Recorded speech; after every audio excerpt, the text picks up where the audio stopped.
Piep, piep, piep. Wir haben ihn alle lieb, den Roger Piep. Oder eben auch nicht. Ja, ganz viele benutzen ihn gar nicht.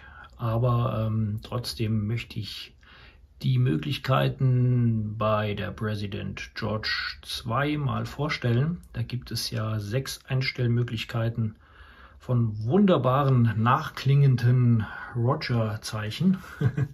Und ja, fangen wir doch gleich mal an. Als kleines Helferlein habe ich mir hier die President Randy 3 mal aufgestellt. Die wird das also empfangen. Und dann gucken wir doch mal, wie die sich so anhören.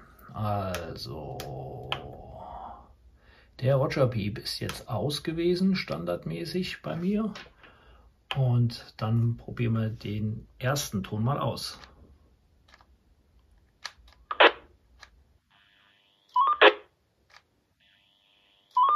Klassisch, wie man ihn kennt. Dann schalten wir doch mal den zweiten Roger Piep an.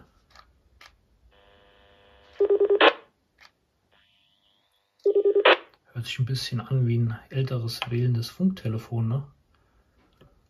Und dann hier mal den dritten Roger Piep.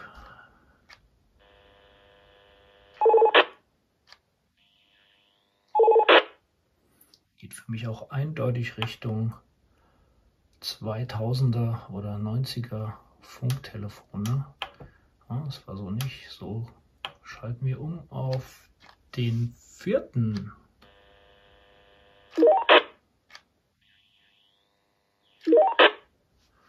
Ja, auch eine Möglichkeit. Und na, wird doch werden. Hier ist es schon der fünfte.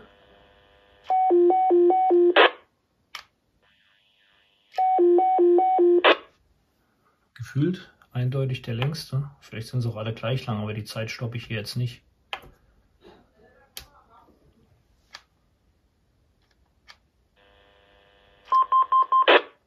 Und hier noch die 6. Möglichkeit. Das waren sie. Möchte nicht umhin kommen, ihn wieder auszustellen am Ende des Videos. Ja, vielleicht hilft es jemandem bei der Auswahl eines wunderschönen Roger-Bestätigungstons.